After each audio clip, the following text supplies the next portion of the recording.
WhatsApp guys, हम है आपके जुड़वा सुशांत और निशांत।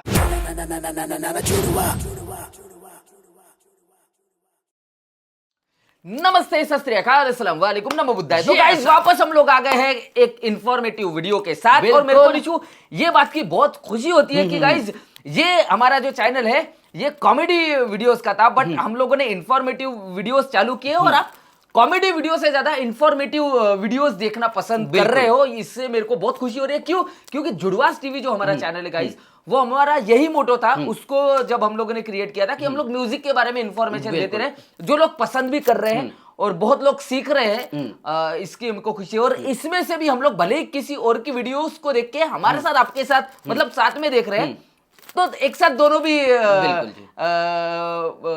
इंफॉर्मेशन ले रहे हैं और एक दूसरे का मतलब अपना आइडिया शेयर कर रहे हैं। तो ये बहुत खुशी हो रही है। तो गाइस ध्रुव राठी की तरफ से वापस एक वीडियो आया गया है जिसका नाम है गूगल्स 2 ट्रिलियन बिजनेस मॉडल। हाँ ठीक है, गूगल कैसे कमाता है ये सब है, तो ज्यादा बात न करते हुए मनी। हाँ तो सीधी सी बात है। और एक्चुअली हमारा भी एक मतलब इस पे ये टॉपिक पे बहुत ज्यादा इंटरेस्ट था। बोला चलो यार बहुत बढ़िया टॉपिक है, चलो देखते हैं आपके साथ। सीधा वीडियो पे आते हैं। आपका काम ये है कि नए हो तो चैनल को सब्सक्राइब जरूर करना और इंस्टाग्राम में जरूर फॉलो करना। ऐसे ही प्यार रखो, ऐसे ही सपोर्ट रखो, ऐसे ही सजेशन दे, जरूरी है बहुत ज्यादा। तो चालू करते हैं गाइस, और ज्यादा से ज्यादा सब्सक्राइब और लाइक करो, ठीक है ना? तो हमको पता चल जाएगा कि कितने लोग सीखने में इंटरेस्ट है। बिल्कुल। और बहुत इंटरेस्टिंग सीरीजेस भी आने वाली है आपके लिए बिल्कुल इस चैनल पे, जरूर देखो। नमस्कार दोस्तों, क्या आप जानते हो गूगल पर हर दिन 8.5 बिलियन से ज्यादा गूगल सर्चेस किए जाते हैं। ये ऐसा हो गया कि मान लो दुनिया में रहने वाला हर एक इंसान दिन में एक बार कुछ ना कुछ गूगल सर्च करता हो। अपने आप में कोई छोटी बात नहीं है, लेकिन इससे भी कमाल की चीज ये है कि ये सब करना बिल्कुल फ्री है। और ना सिर्फ गूगल सर्च, गूगल का ऑलमोस्ट हर एक product completely free to use है। यूट्यूब पर वीडियोस देखना फ्री है, जीमेल का इस्तेमाल करना फ्री है, गूगल मैप्स का यूज करना फ्री है। इतना सब कुछ फ्री देने के बावजूद भी गूगल की जो मार्केट कैप है वो $2 ट्रिलियन से ज्यादा की है। ये कैसे हो सकता है? कैसे गूगल इतनी सारी सर्विसेज हमें फ्री में दे सकता है? हमसे कोई पैसा नहीं लेता, लेकिन फिर भी इतनी अमीर कंपनी बन गया। आइए समझते हैं दोस्तों इंटरनेट की सबसे फेमस कंपनी का बिजनेस मॉडल आज के इस वीडियो में। Nice topic, very nice topic. आपने अक्सर सुना होगा दोस्तों कि कैसे आज के दिन हम फोटोकॉपी मशीन को जेरोक्स मशीन कहते हैं, व्हाइट ग्लू को फेविकोल कहते हैं और एडेसिव बैंडेज को बैंडेड कहते हैं। जब भी कोई कंपनी अपनी फील्ड में इस तरीके से डोमिनेट करती है, पानी की बोतल को बिस्लेरी बोलते हैं, जैसे कि कोई भी वाटर बोतल लाओ बिस्लेरी रहा भाई। बिल्कुल। ऐसे बहुत सारी है। तो अरे अपने वो क्या अपने को चाहिए रहता टूथपेस्ट। हाँ कोलगेट ला बोलते हैं। ठीक है ना? तो गाइस आप ऐसी और कौन से प्रोडक्ट जानते हो जरूर कमेंट सेक्शन में बताना। वो वॉशिंग पाउडर कौन सा है? अपने को चाहिए वॉशिंग पाउडर। हाँ बट वो क्या बोलते हैं? अरे वो ला निर्मा लेके, निर्मा सर्फ एक्सल। अरे वो जो संडास साफ करने का रहता है हार्पिक लेके। बराबर। पहले एसिड था, अभी हार्पिक हो गया। तो जो 90s किड है वो एसिड को जानते हैं। तो एसिड बैन होने की वजह से वो जो बहुत अच्छी बात है, तो अभी हार्पिक वगैरह, तो ऐसा बहुत सारी चीजें हैं। एडेसिव बैंडेज को बैंडेड कहते हैं। जब भी कोई कंपनी अपनी फील्ड में इस तरीके से डोमिनेट करती है तो उसके नाम को ही उसके काम से एसोसिएट किया जाने लगता है। इसी तरीके से इंटरनेट सर्च करने को आज के दिन कहा जाता है कि गूगल करो। इसी गूगल सर्च की शुरुआत दोस्तों साल 1998 में हुई थी एक कॉलेज प्रोजेक्ट के तौर पर। लैरी पेज और सर्गे ब्रिन ने इसे बनाया था एक मिशन के साथ कि दुनिया की सारी इंफॉर्मेशन को ऑर्गेनाइज करना और उसे एक्सेसिबल और useful banana. What is our mission? Basically, we want to organize the world's information and make it universally accessible and useful. शुरुआती दिनों में गूगल सिर्फ एक सिंपल सा सर्च इंजन था जो कि कुछ ऐसा दिखता था। इंटरनेट पर सर्च करने के लिए एक बड़ी सिंपल सी वेबसाइट। गूगल जो शब्द है अपने आप में, इसका खुद से कोई मतलब नहीं होता, लेकिन ये गूगल शब्द से इंस्पायर्ड है। गूगल एक नंबर का नाम है। 1 के बाद 100 जीरोस लगा दो जैसे 1 के बाद अगर 3 जीरोस आएंगे तो हम उसे 1000 कहेंगे, 1 के बाद 4 जीरोस आएंगे तो 10,000 कहेंगे। ऐसे ही 1 के बाद अगर 100 जीरोस आएंगे तो उस नंबर को गूगल कहा जाता है। इस कंपनी का नाम गूगल इसी चीज को दर्शाने के लिए चुना गया कि हमारा सर्च इंजन इंटरनेट पर इतनी सारी इंफॉर्मेशन ढूंढ कर लाएगा कि वो गूगल्स में होगी। अगर आप बहुत पुराने यूजर हो इंटरनेट के तो आपको याद होगा कि उस जमाने में जब गूगल सर्च किया करते थे तो एक्चुअली में ढेर सारे रिजल्ट पेजेस आते थे और गूगल इन रिजल्ट पेजेस को नीचे 1 2 3 4 5 एंडलेसली दिखाता रहता था और अपने नाम को भी ऐसे इतने सारे ओस के साथ नीचे लिखता था। साल 2000 में गूगल ने अपना पहला सबसे बड़ा कदम उठाया। इन्होंने एडवर्ड्स का सिस्टम इंट्रोड्यूस किया। इसे आज के दिन गूगल एड्स बुलाया जाता है। इसके चलते जो बिजनेसेस थे वो पैसे दे सकते थे अपनी एड्स डिस्प्ले करने के लिए गूगल के सर्च रिजल्ट्स पेजेस पर। आगे इसकी वीडियो में बात करेंगे कि कैसे ये गूगल का सबसे बड़ा बिजनेस मॉडल बना। लेकिन ओवर द इयर्स गूगल ने धीरे धीरे कई सारे प्रोडक्ट्स और सर्विसेज ऑफर करने शुरू किए। साल 2004 में पहली बार जीमेल इंट्रोड्यूस किया गया। 2005 में गूगल मैप्स इंट्रोड्यूस किया गया जिसने दुनिया का नक्शा ही बदल दिया। 2006 में यूट्यूब को एक्वायर किया गूगल ने, जिस पर आप ये वीडियो देख रहे हो। बहुत से लोग इस चीज को नहीं जानते कि शुरुआत में यूट्यूब अपनी एक अलग कंपनी हुआ करता था। ये सिर्फ 2006 में ही था कि गूगल ने यूट्यूब को खरीदा। इसके बाद 2008 में गूगल एंड्रॉइड को इंट्रोड्यूस करता है, वही मोबाइल ऑपरेटिंग सिस्टम जो ज्यादातर लोगों के फोन में डला हुआ है। इसी साल गूगल अपना वेब ब्राउजर भी लॉन्च करता है, गूगल क्रोम, जो कि आज के दिन दुनिया का सबसे पॉपुलर वेब ब्राउजर है। आगे चलकर गूगल अपने हार्डवेयर प्रोडक्ट्स भी बनाने लगा। इनके पिक्सल स्मार्टफोन्स, इनके क्रोमबुक लैपटॉप्स और स्मार्ट होम डिवाइसेस।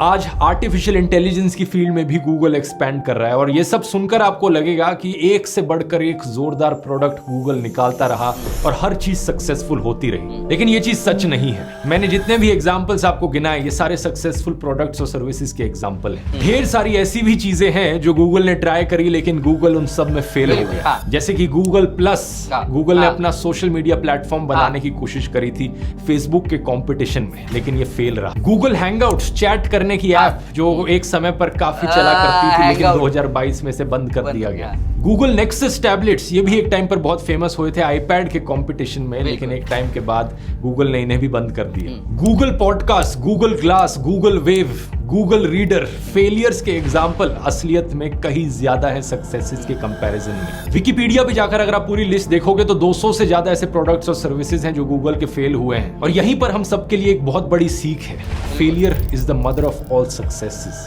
सही मायनों में सक्सेस अचीव करने के लिए आपको बहुत बार फेल होना पड़ेगा। इन सारे सक्सेसेस और फेलियर्स को ध्यान में रखते हुए जानते हैं आज के दिन गूगल सबसे ज्यादा पैसे किस चीज से कमाता है? अपने सबसे पुराने business model Google search ads से। आइए डिटेल में समझते हैं। स्क्रीन पर आप देख सकते हैं साल 2022 के लिए गूगल का रेवेन्यू ब्रेकडाउन, यानी गूगल ने जो पैसा कमाया साल 2022 में वो कहां से कमाया। टोटल $280 बिलियन का रेवेन्यू है, जिसमें से 58% पैसा यानी कि $162 बिलियन आता है गूगल सर्च पर दिखाई जा रही एड्स से। इसके बाद second biggest source of income है गूगल नेटवर्क एड्स। अलग अलग वेबसाइट्स पर जो आप एड्स देखते हैं जो गूगल के साथ पार्टनर करती हैं, गूगल यहां से $32.78 बिलियन कमाता है। थर्ड नंबर पर है यूट्यूब एड्स, $29 बिलियन यहां से आते हैं, यानी कि जो एड्स आप इस वीडियो के बीच में देखोगे, एड देखोगे, एड देखोगे ना गाइस, एड आ गई। यहाँ एक बड़ी इंटरेस्टिंग चीज है कि यही एड्स हम यूट्यूबर्स के लिए भी एक इनकम का सोर्स है। जो पैसा एडवर्टाइजर्स पे करते हैं इन एड्स को दिखाने के लिए वो क्रिएटर्स और गूगल के बीच में स्प्लिट किया जाता है। 45% पैसा गूगल के पास जाता है, 55% मेरे जैसे क्रिएटर्स के पास रहता है। तो जो 45% यूट्यूब का शेयर है सभी क्रिएटर्स से, वो $29 बिलियन रेवेन्यू जनरेट करता है गूगल के लिए एक साल में। सिमिलरली गूगल प्ले स्टोर पर एप्स हैं। जब कोई ऐप क्रिएटर अपनी ऐप को बेचता है गूगल प्ले स्टोर के जरिए, उसमें से 70% रेवेन्यू उस ऐप बनाने वाले के पास जाता है और 30% रेवेन्यू गूगल को देना पड़ता है। तो इन एप्स की सेल्स से और बाकी फोन्स और लैपटॉप्स बेचकर जो गूगल पैसा कमाता है उससे आने वाला रेवेन्यू फोर्थ नंबर पर आता है $29 बिलियन के साथ अराउंड 10.4%। और फिर आखिरी मेजर रेवेन्यू सोर्स है गूगल क्लाउड 26 बिलियन के साथ। अब दिलचस्प चीज ये भी है देखनी कि गूगल ये पैसा खर्च कहां पर करता है। करीब $40 बिलियन खर्च किए जाते हैं रिसर्च एंड डेवलपमेंट में, ताकि और नए प्रोडक्ट्स और सर्विसेज की रिसर्च करी जा सके और नए फेलियर्स अटेम्प्ट किए जा सके। करीब $44 बिलियन पैसा खर्च किया जाता है नॉन प्रोडक्शन कॉस्ट में, जैसे कि ऑफिसेज को रेंट करना, एडवर्टाइजिंग, मार्केटिंग, अकाउंटिंग पर खर्च करना, एम्प्लॉयज की सैलरी देना। टोटल खर्चा इनका आता है सारे एक्सपेंसेस मिलाकर करीब $207 बिलियन, जैसा आप स्क्रीन पर देख सकते हैं। ये पूरी इनकी कंपनी की बैलेंस शीट है। यहाँ आप ये भी देख सकते हैं कि इनकम बिफोर टैक्सेस $71 बिलियन बनता है 2022 में। करीब $11 बिलियन का ये टैक्स पे करते हैं और अप्रोक्सीमेटली $60 बिलियन का इन्हें प्रॉफिट होता है। इस पूरे बिजनेस मॉडल में जो सबसे इंटरेस्टिंग चीज है वो है ये फ्री का फंडा। आखिर ये फ्री चीजें देकर कैसे पॉसिबल है प्रॉफिट कमाना? इसके पीछे दो कारण है। पहला तो है कि ये फ्री चीजें सारी कंप्लीटली फ्री नहीं है। बेस लेवल प्रोडक्ट्स के फ्री है, लेकिन अगर आपको प्रीमियम सर्विस चाहिए तो आपको पैसे पे करने पड़ते हैं। ये एक बड़ी कॉमन बिजनेस स्ट्रैटेजी है जिसे फ्रीमियम मॉडल कहा जाता है, फ्री प्लस प्रीमियम, और बहुत सी कंपनीज इसका इस्तेमाल करती हैं। स्पॉटिफाई, लिंक्डइन, जूम और अब तो ट्विटर भी इसका इस्तेमाल करता है। सिंपल शब्दों में कहा जाए, जो बेसिक चीज होगी वो आपको फ्री में दी जाएगी, लेकिन अगर आपको प्रीमियम सर्विस चाहिए तो उसके लिए आपको पैसे पे करने पड़ेंगे। जैसे कि जीमेल इस्तेमाल करना फ्री है, लेकिन उसकी स्टोरेज लिमिट है 15 GB की। उससे ज्यादा स्टोरेज चाहिए तो आपको पैसे पे करने पड़ेंगे। गूगल ड्राइव इस्तेमाल करना फ्री है, लेकिन उसकी भी स्टोरेज लिमिट है 15 GB की। उससे ज्यादा चाहिए तो पैसे पे करने पड़ेंगे। यूट्यूब पर वीडियोस देखना फ्री है, लेकिन बीच में एड्स आएंगे। एड्स अगर आपको हटानी है तो आपको पैसे पे करने पड़ेंगे, यूट्यूब प्रीमियम खरीदना पड़ेगा। ये फ्रीमियम मॉडल बड़ा सक्सेसफुल मॉडल है, क्योंकि ये ट्राई बिफोर बाय का मौका देता है कि आप प्रोडक्ट को ट्राई कर सको और अगर आपको पसंद आए तो उसके बाद ही आप पैसे पे करो। लेकिन गूगल के केस में बात बड़ी इंटरेस्टिंग ये है कि ज्यादातर लोग फिर भी इनकी पेड सर्विसेज का इस्तेमाल नहीं करते हैं। 95% लोग जो यूट्यूब को देखते हैं उन्होंने प्रीमियम नहीं खरीद रखा। 95% लोग जो जीमेल या गूगल ड्राइव का इस्तेमाल करते हैं वो पैसे नहीं पे करते उसके लिए, लेकिन फिर भी गूगल अपना मेजॉरिटी रेवेन्यू फ्री वाली सर्विसेज से ही कमा लेता है। यहां आता है हमारा दूसरा रीजन, डेटा कलेक्शन। जितनी ज्यादा फ्री सर्विसेज का हम इस्तेमाल करते हैं उतना ही ज्यादा गूगल के पास हमारे ऊपर डेटा अवेलेबल होता है। हर एक चीज जो हम गूगल पर सर्च करते हैं, हर एक वीडियो जो हम यूट्यूब पर देखते हैं, हर एक ईमेल जो हम भेजते हैं, इस सारे डेटा को एनोनिमसली कलेक्ट किया जाता है और टारगेटेड एडवर्टाइजिंग के लिए इस्तेमाल किया जाता है। आपने ये चीज खुद भी होते हुए देखी होगी। अगर आप यूट्यूब पर किसी हेल्दी रेसिपी के बारे में सर्च करोगे तो गूगल पर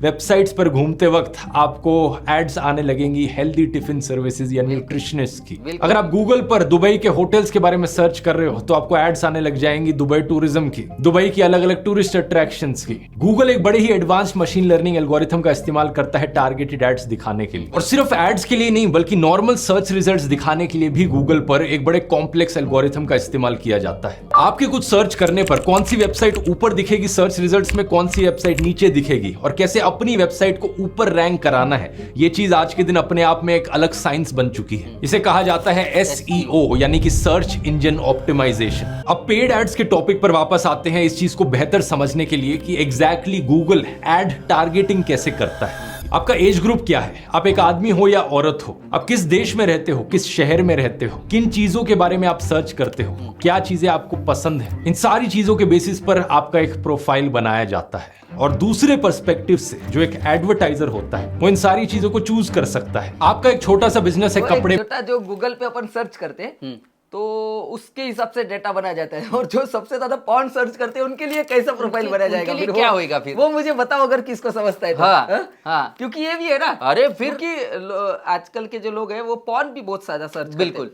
तो जैसे कि मैं अगर सर्च करता हूँ जैसे फूड के बारे में, म्यूजिक के बारे में, गिटार्स के बारे में, बहुत सारी चीजों के बारे में जो हमारे फील्ड है, तो ऐसा देखा जाता है वगैरह ये सब। हाँ, तो ऐसा बोला जाता है कि पॉर्न भी सर्च होता है, तो उनकी प्रोफाइल कैसी बनती है मुझे ये बताना जरूर कमेंट सेक्शन में गाइस, अगर आप जानकार हो तो थोड़े से इन्फॉर्मेटिव है भाई। हाँ, इन सारी चीजों के बेसिस पर आपका एक प्रोफाइल बनाया जाता है, और दूसरे पर्सपेक्टिव से जो एक एडवर्टाइजर होता है वो इन सारी चीजों को चूज कर सकता है। आपका एक छोटा सा बिजनेस है कपड़े बेचने का या चश्मे बेचने का, और आप चाहते हो कि आपकी एड 18 से 25 साल की लड़कियों को दिखे जो स्पेसिफिकली NCR के रीजन में रहती हो, तो ये चीजें आप चूज कर सकते हो। और फिर आप कुछ कीवर्ड्स चूज कर सकते हो जैसे कि सनग्लासेस या साड़ीज, और गूगल का काम यहाँ पर बन जाता है एक एडवर्टाइजर को एक यूजर से मैच करने का। अगर आपका एज ग्रुप, रीजन और जेंडर मैच हो रहा है और आपने गूगल पर सनग्लासेस से कोई रिलेटेड वर्ड सर्च किया, या यूट्यूब पर आपने उससे कोई रिलेटेड वीडियो देखा जैसे कि आपने किसी सनग्लास का रिव्यू देखा, तो गूगल को पता लग जाता है कि इस एड के लिए आप टारगेट कस्टमर हो और गूगल आपको ये एड दिखाएगा। ये एक बहुत सिंप्लीफाइड एक्सप्लेनेशन है, लेकिन मोटे मोटे तौर पर गूगल एड्स इसी तरीके से काम करती है। थोड़ा कॉम्प्लेक्सिटी में जाए तो एडवर्टाइजर्स के बीच में भी कंपटीशन बहुत होता है, तो एड्स की बिडिंग करी जाती जाती है। एडवर्टाइजर्स डिसाइड कर सकते हैं कि वो कितना पैसा पे करने को तैयार हैं उनकी एड दिखाए जाने के लिए। अगर दूसरी तरफ कोई और कंपनी और ज्यादा पैसे पे करने को तैयार है तो उनकी एड पहले दिखाई जाएगी। गूगल यहाँ पर एड रैंक कैलकुलेशन करता है इसके लिए कि कौन सी एड को किस रैंक पर रखा जाए। इसके लिए पैसे के अलावा एड की क्वालिटी भी देखी जाती है कि दूसरी तरफ जो यूजर है वो कितना ज्यादा अच्छे तरीके से मैच कर रहा है इस स्पेसिफिक एड के साथ। उसने अगर कुछ सर्च किया है तो कितना ज्यादा रेलेवेंट है ये वाला एडवर्टाइजर्स उस एक यूजर के लिए। और यहाँ एड्स के भी अलग अलग टाइप्स होते हैं, जैसे कि सर्च एड्स। जब आप गूगल पर कुछ लिखते हो, सर्च रिजल्ट्स में जो टॉप पर एड्स आती हैं उन्हें सर्च एड्स कहा जाता है। फिर होती हैं बैनर एड्स। अलग अलग वेबसाइट्स पर जब आप जाते हो, जैसे किसी न्यूज वेबसाइट पर, तो बैनर्स में जो एड्स साइडों में आपको दिख रही होती है ये गूगल डिस्प्ले नेटवर्क का हिस्सा होती है। और फिर है यूट्यूब पर दिखाए जाने वाली वीडियो एड्स, जो वीडियो के बीच में या वीडियो के पहले प्ले होती है। इसमें भी स्किपेबल और नॉन स्किपेबल की कैटेगरी होती है। अगर हम इन सारी अलग अलग टाइप की एड्स से आने वाले पैसों को टोटल करके देखें तो गूगल का जो टोटल एड्स से आने वाला रेवेन्यू है वो $237 बिलियन है। और वैसे ही 2022 में इनका टोटल रेवेन्यू था $280 बिलियन। तो 280 में से $237 बिलियन तो सिर्फ इन एड से ही कमाता है गूगल। इस चार्ट को देखिए, साल भर साल आप देख सकते हैं गूगल का एडवर्टाइजिंग रेवेन्यू कितना था। ऑलमोस्ट एक एक्सपोनेंशियल ग्रोथ यहां देखने को मिल रही है। पिछले 20 सालों से ये रेवेन्यू बढ़ता ही रहा है और 2020 से 21 में आप देखेंगे एक बहुत बड़ा जंप आया है। ये कोविड की वजह से था। ज्यादातर लोग अपने घरों में बैठकर इंटरनेट पर समय बिता रहे थे, ज्यादा एड्स देखी जा रही थी, ज्यादा एडवर्टाइजर्स एड्स पर पैसे खर्च कर रहे थे, तो गूगल का रेवेन्यू उस समय में इतना बढ़ गया। और गूगल यहाँ इकलौती कंपनी नहीं है जो इस तरीके से टारगेटेड एडवर्टाइजिंग पर निर्भर करती हो अपने बिजनेस के लिए। मेटा की फेसबुक और इंस्टाग्राम का भी यही हाल है। 2023 में मेटा का एनुअल एडवर्टाइजिंग रेवेन्यू $131 बिलियन का था। Amazon भी इसी तरीके से एड्स दिखाकर पैसे कमाता है। आप सोचोगे Amazon को एड दिखाने की क्या जरूरत पड़ी जब Amazon ऑलरेडी प्रोडक्ट्स बेचकर अपनी वेबसाइट पर पैसे कमा रहे हैं। एक्चुअली में वो प्रोडक्ट्स बेचने से जो परचेज हिस्ट्री का डेटा निकल के आ रहा है यूजर्स के बारे में, वो और भी ज्यादा इंपॉर्टेंट है गूगल के डेटा से। क्योंकि गूगल को तो सिर्फ ये पता लगता है कि आपका इंटरेस्ट किस चीज में है। यूट्यूब पर आप किसी वीडियो को देख लेते हो या गूगल सर्च में आप किसी चीज को सर्च कर लेते हो अपने इंटरेस्ट से, लेकिन Amazon को ये पता होता है कि आपने कौन से प्रोडक्ट्स खरीदे हैं। इन प्रोडक्ट सेल से और एक्यूरेटली आपको टारगेट किया जा सकता है। पता है कि इस तरीके की चीजें आपको खरीदनी पसंद है, तो उसी तरीके की चीजों की एड आपको और दिखाई जा सकती है। इसी के चलते Amazon ने $46.9 बिलियन अपना रेवेन्यू जनरेट किया सिर्फ एडवर्टाइजिंग से। पिछले 20 सालों में इसी एक बिजनेस मॉडल के बल पर इन सारी कंपनीज ने इंटरनेट को डोमिनेट किया है।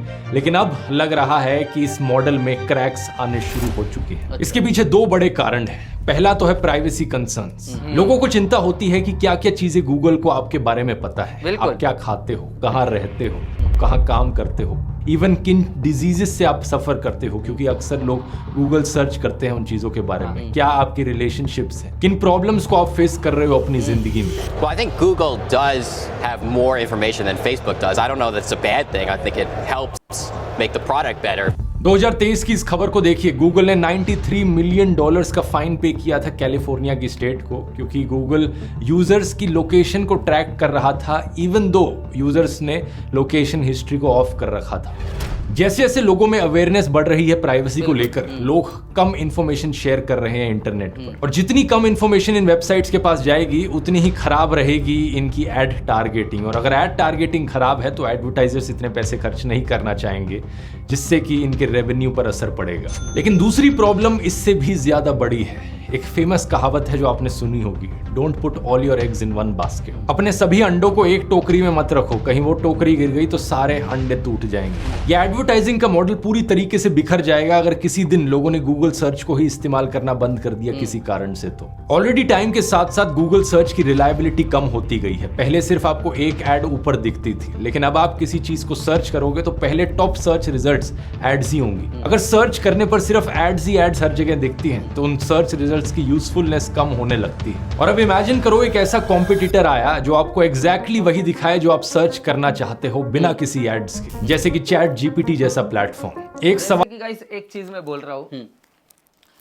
जैसे कि बंद हो जाएगा ना, ये भाई ने बोला ना कि ये सब बंद हो जाएगा, वैसे ही अभी जो फेकनेस चल रहा है ना म्यूजिक इंडस्ट्री में, मैं म्यूजिक पे ही आ जाता हूँ, इतना घुमाया जा रहा है बिल्कुल पब्लिक को गाइस। घटिया पॉलिटिक्स हो, चाहे वो म्यूजिक फील्ड हो, चाहे वो इंटरनेट पे दिखने वाली चीजें हो, आपको इतना घुमाया जा रहा है ना जिस दिन आपको ये समझ में आ जाएगी ना, तो रियल आर्टिस्ट, रियल लोग सामने आना चालू हो जाएंगे। अभी क्या है, फेक लोग पहले आ रहे हैं क्योंकि वो पैसा खर्चा कर रहे हैं फुल, जैसे कि एड्स की बात हो रही है, पैसा खर्चा कर रहे हैं खुद को आगे दिखाने के लिए। बिल्कुल, टैलेंट नहीं, कुछ नहीं, कुछ में टैलेंट भी है, बट कुछ कुछ ऐसे लोग हैं कि वो टैलेंट नहीं होके भी आपको ऐसे बताया जा रहा है कि वही सब कुछ है, सब कुछ है, वही सब कुछ है गाइस।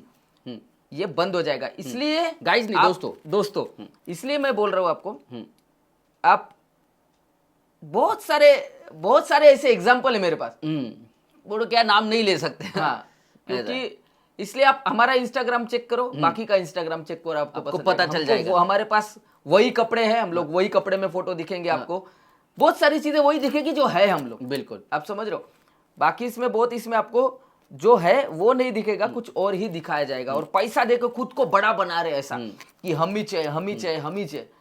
इसलिए लोग माइकल जैक्सन नहीं बन पा रहे। बिल्कुल सही बात है, समझ रहा क्या, क्योंकि उन्होंने पेड प्रमोशन नहीं किया था, वो एक खुद में ही एक भगवान था। बिल्कुल, तो उसको जरूरत नहीं थी बताने की, वो ऑलरेडी थे। और जो रियल लोग है ना, वो अभी भी है ही, वो तो है ही। जैसे कि अगर हम लोग आर्टिस्ट की बात कर रहे हैं, तो हमारे कितने आर्टिस्ट है, जैसे अगर सिंगर की बात करो, कितना खर्चा कर रहे हैं खुद को दिखाने के लिए, बट अरिजीत सिंह देखो, हाँ, सोनू निगम देखो, सोनू निगम बिल्कुल, कितने लोग हैं, प्रमोशन करने की जरूरत नहीं, वो उनका काम बोलता है। अरिजीत अभी फिलहाल, अगर मतलब जैसे सोनू जी तो लेजेंड है, पर अभी मैं फिलहाल अरिजीत सिंह की बात इसलिए कर रहा हूँ क्योंकि वो अभी चल रहे। कभी देखो वो आपको स्कूटर पे दिखेंगे, कभी वो उस पे, नो प्रमोशन, नो कुछ नहीं, वही फेक कोई आर्टिस्ट देख लो, उसको अरे एलवी के शूज दिखा रहा है, लैम्बोर्गिनी चाहिए, ये है वो है। तो ये एक फर्क है गाइस, असली में और रियल में और नकली प्रमोशन। बिल्कुल, ये भी बंद हो जाएगा और रियल आर्टिस्ट सामने आएगा। बिल्कुल, इसलिए मेहनत करते रहो। मैं सब आर्टिस्ट को बोला, मेहनत करते रहो, अपनी यूनिकनेस नहीं छोड़ना, भीड़ में मत भागो, अकेला चलो, अकेला चलो, हाँ, तो नंबर 1 ही रहोगे। ठीक है, आगे बढ़ते हैं। नाइस। सर्च करना चाहते हो बिना किसी एड्स के, जैसे कि चैट जीपीटी जैसा प्लेटफॉर्म, एक सवाल आप चैट जीपीटी से पूछो, आपको सीधा एक पैराग्राफ में डायरेक्ट आंसर मिलता है बिना किसी एड्स के। लेकिन वही सवाल अगर आप गूगल सर्च पर डालोगे तो ढेर सारे रिजल्ट्स आपको मिलेंगे, जिनमें कई सारी एड्स मौजूद होंगी, और आपको अलग अलग सर्च रिजल्ट्स की रिलायबिलिटी नहीं पता, कौन सा रिलायबल है, कौन सा ट्रस्टेबल सोर्स है, किस वेबसाइट पर क्लिक किया जाए, किस पर नहीं क्लिक किया जाए। मेरी राय में ये AI पावर्ड चैटबॉट्स जैसे कि चैट जीपीटी गूगल के इस एडवर्टाइजिंग वाले बिजनेस मॉडल के लिए सबसे बड़ा खतरा बनेंगे आने वाले सालों में। शायद गूगल भी ये चीज जानता है, इसीलिए गूगल भी अपने आर्टिफिशियल इंटेलिजेंस के सॉफ्टवेयर्स डेवलप कर रहा है, जैसे कि जेमिनी, जो कि चैट जीपीटी का एक कॉम्पिटिटर। अब ये तो आने वाला टाइम ही बताएगा कि अगले 20 सालों के लिए भी गूगल इंटरनेट का चेहरा बने रहता है या नहीं, या कोई और कंपनी इसे आके पीछे छोड़ देगी। लेकिन एक चीज फॉर श्योर है, ये जो कॉम्पिटिशन है इन अलग अलग कंपनीज के बीच में, एक कंज्यूमर के लिए, हम लोगों के लिए एक अच्छी चीज है, क्योंकि हमें बेटर सर्विसेज और प्रोडक्ट्स मिलेंगे। आर्टिफिशियल इंटेलिजेंस को अगर आप इसी तरीके से डिटेल में अब समझना चाहते हैं तो इस वीडियो में मैंने उसे समझाया है, यहाँ क्लिक करके देख सकते हैं। बहुत बहुत धन्यवाद। जय हिंद भारत, राम राम।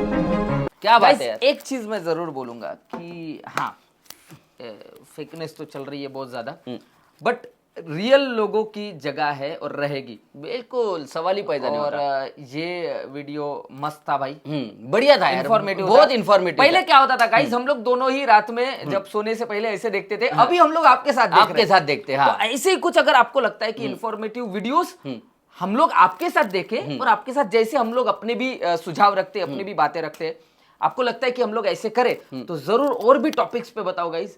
आपके हम सर सब कमेंट पढ़ते हैं हम लोग। आपने इसके पहले ध्रुव का और एक वीडियो बोला है, वो XE से नाम है, वो कुछ तो देख लेंगे, वो भी देख लेंगे गाइस, हर एक चीज देखेंगे। आप बस हमको कमेंट में बताओ, क्योंकि आप कमेंट में बताओगे तो हम लोग आपकी भी इच्छा जान पाएंगे। तो थैंक यू ध्रुव भाई, अच्छा वीडियो था, अच्छी इन्फॉर्मेशन, बहुत इन्फॉर्मेशन थी इसमें गाइस। हम लोग तो अपनी बातें करते रहते हैं, तो जरूर बताना। बाकी अगर हमसे कुछ छूट गया हो तो माफ कर देना, कुछ गलती हो गई तो भी माफ कर देना। बाकी आप ऐसे ही प्यार रखो, ऐसे ही सपोर्ट रखो, और नए हो तो चैनल को सब्सक्राइब जरूर करना, और इंस्टाग्राम में जरूर फॉलो करना। मिलते हैं नेक्स्ट वीडियो में। जय भारत, पीस आउट।